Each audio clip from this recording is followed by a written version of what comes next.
Hello, everyone. This is the Papa John's Railsplitters on the mic. I'm Rusty Peace, and today we are talking with Lincoln Memorial University head men's basketball coach Josh Schertz. Coach, welcome. I appreciate you having me on, Russ. It is the prelude to the 2021 season. It's just around the corner, and you and your team are now cleared to practice. You've been working out both individually and as a team here for some time, and of course, this is a much anticipated season, coming in off of a 32-game win streak that was cut short due to COVID-19. Yeah, obviously, it was crazy circumstances to end last season, and probably equally as crazy here as we fast forward 7 months into this year. Hopefully, we're going to have a season. I think right now, all we can control is try to get ready for when they tell us we're going to play, which is November 21st. Can't really control a lot of stuff, but we're certainly in preparation as if that's when we're going to open. And so guys are working hard. We got a lot of returners. It's a strange year in the sense that we don't have a lot of guys back who played significant minutes, but we do have a lot of guys back. We have 4 guys back that were, obviously Devin Whitfield and Cam Henry were all region players last year, all league players, and then Julius Brown and Alex Dalling were our 6th and 7th men last year on last year's team. So those guys have a ton of experience and are proven.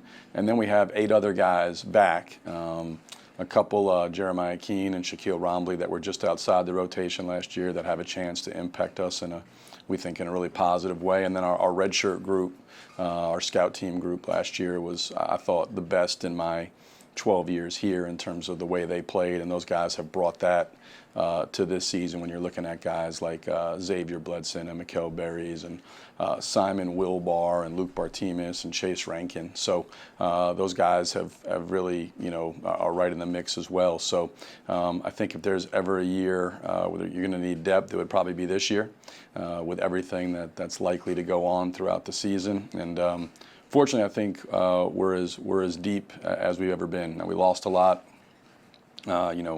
Obviously Anthony Brown and Rondi Hackett and Cam Calhoun, 3 seniors that were really 2 starters, and then Cam Calhoun was a huge part of our team off the bench. And then with Kavasi McCauley, transferring, he was first-team All-American and Player of the Year in the league. So a lot of unanswered questions, but we feel good about our group, and we brought in 4 new players, 3 freshmen, and a transfer, and we really like those guys as well, and hopeful that we'll see how it goes with the younger guys. But Jordan Guest is obviously somebody we think is ready to impact us in a significant way here as a transfer coming in, which is what we always try to get if on the rare occasion we do take a transfer. So hopefully he fits in with the mold of the guys that have come before him. For you and your staff, and especially those returning members of your team, the end of the 2019-20 campaign was obviously a disappointment.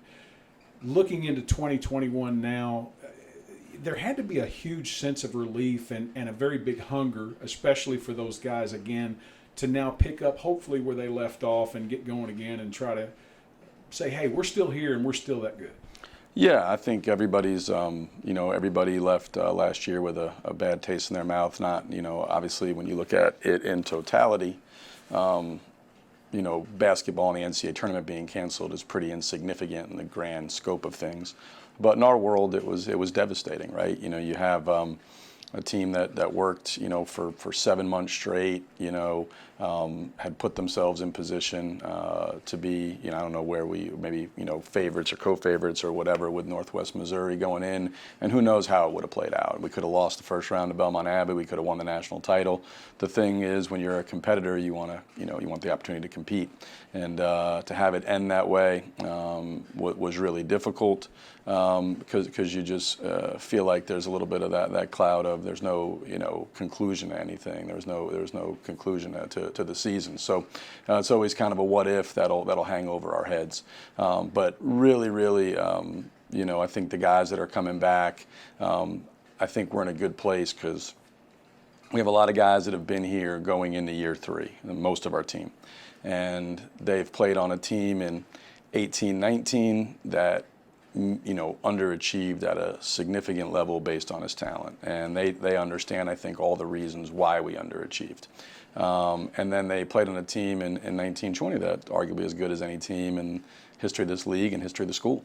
And I think they understand the reasons why. And so having that perspective, seeing what they saw and going through what they went through in 1819, going through what they went through in 1920, I think gives them a pretty good starting point of, hey, these are the ingredients that go into making a special team. So I like where we are. I think there's a tremendous hunger and humility, but I think also there's a lot of confidence that, hey, we know what it takes to be successful, what it takes to compete at the highest level, and our teams here, historically, the ones that have been good, and fortunately that's been, almost every one have had a shared value about competition and respectful competitive humility about how difficult it is to win. It looks easy sometimes for fans and other people on the side, just LMU going out and just rolling through people, but they don't see all the work that goes in. And our guys of the teams that are good have had that respectful competitive humility to really understand how high the line is, how tough it is, how really good the teams are in our league. Players, coaches, it is really, really tough to win games in the South Atlantic Conference. And so you got to prepare at the highest level and get to work. And I think our guys are excited about the challenges that lay in front of us. And in a year like this where there's so much uncertainty, I think I told them, the teams or the team that'll be left standing is the one with the greatest emotional and mental stamina, because there's going to be a lot going on. It's going to be very fluid. We may be playing, we're not playing, games canceled, games postponed. The goalposts will constantly be moving here throughout the season. So the emotional and mental stamina required is going to be significant. I think our guys have generally thrive in those type of challenging situations, and you got to just rely on your what you've done, your culture and your standards and the habits you've built in terms of mental toughness to try to navigate what promises to be hopefully for everybody, a season unlike any other in our lifetimes. Hopefully this is a one-off and we never have to go through anything like this again. There's been so many changes since a year ago, not just the departure of those seniors and a couple of guys that are no longer with the team, but Coach Watad now at Lander University, he left. He was your top assistant. Jeremiah Samaripis moves up. You now have the new practice facility. The schedule has been shortened somewhat in regular season play. Have you and your team been able to find a rhythm here in the preseason to get going practice-wise and kind of get back into that one constant that is your style and your way of doing things? The one constant in life is change, and so every year it's different. Even if everybody came back, I think it would be different, and of course that very rarely, if ever, happens. And like you said, four really big pieces of our team, 3 starters and a key bench player, graduate or transfer. Omar gets a head coaching job at Lander, and so there was a lot of turnover. But I think it's about this group and coming in and getting to work. And I think we've been a little bit, it's been a little bit disjointed like it would be for everybody else. We were fortunate, we were able to have a lot of our guys here, not our whole team, but a lot of our guys here in the summer with summer school. So we were able to do some work in July with the guys that were here because of the COVID rules. And then we were delayed until September 1st. And then when we got started, we had some positive tests, we had to shut down. So really, from the end of July to the end of September, we probably had 3 or 4 practices. So what you're seeing now is as we get back on the court and start working, some injuries creeping up. I looked out yesterday, we had 11 guys practicing and 5 guys on the sideline. So I think that's just a part of guys not, having a lot of, it's, I guess, really 2 months with 3 or 4 days of work, because, and they're not able to get out and do stuff because when you're positive, you're isolated. When you're in direct contact, you're quarantining. Weight rooms shut down. Everything's shut down. So these guys trying to kind of acclimate them back in and keep them healthy, and then also keep in mind, November 21st is not too far off. So we got to do work to get stuff in and be prepared to play here in about 6.5 weeks. So that time is short, and the hours increase. I think on October 22nd. We go from 8 hours to 20 hours, and so, but even in the 8 hours right now, we're a little bit beat up. But so it's not been ideal in terms of having everybody. I don't think we've had everybody available for practice since September 1st. So hopefully we'll get healthy here soon and be able to get some productive work in and get ready. But again, these are the circumstances, and it's really, you just got to make do. We got plenty of good players, and we'll play without whomever we got to play without. And the key is for us just getting an opportunity to compete, and again, build those habits. You're trying to create an identity for yourself as a team. And we always want to be a team that really plays exceptionally hard, executes at a high level on both ends, and is really, really connected and together in terms of how we navigate the ups and downs of the game. And but you got to build those habits of execution. You got to build those habits of how hard you play. Those aren't things that just come naturally. And so you take this group, and we got to utilize this time. We always call it the transformation stage of our year. Here this preseason, where the off season is over, the season isn't here yet. The preseason, we use this as transformation time. Take a bunch of individuals with whatever their habits are, and we try to transform into a team that really competes at a high level, executes at a high level, and has elite levels of togetherness and connectivity on both ends of the floor. And in terms of how we, like I said, navigate the inevitable highs and lows that you're going to encounter. So work to do. Want to get everybody out there, but pleased with how the guys are working to this point, and certainly we got to really perform at a high level these next 6.5 weeks to be ready to go on November 21st. Coach, I know you got a tight agenda today for preparation for practice and so forth. So if you will, just clue the fans in to close things out here with what we can expect in the 2021 season.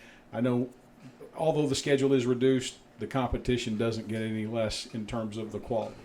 Yeah, it's gonna be an unbelievable challenge in so many levels. Look, the South Atlantic Conference, this is my 13th year in the league, and it is just every year it gets better. It really does. The level of coaching, the playing, it gets more and more difficult annually. And so it's a tremendous challenge when you're not in the middle of a pandemic. The pandemic adds a huge layer to this that makes it even more significant. And so, I think hopefully fans will come out and support us. I think we have a team that historically, I think this team will hopefully embody those same characteristics that the previous teams have. Play with unbelievable effort, play with great toughness, be really unselfish, be gritty. Hopefully we kind of touch on all those characteristics that those previous teams have had, and our fans, I thought last year, as the year wore on, the crowds got bigger and bigger as January and February rolled in, and so hopefully we can keep that momentum. I don't know what the rules will be in terms of capacity and what's allowed attendance-wise.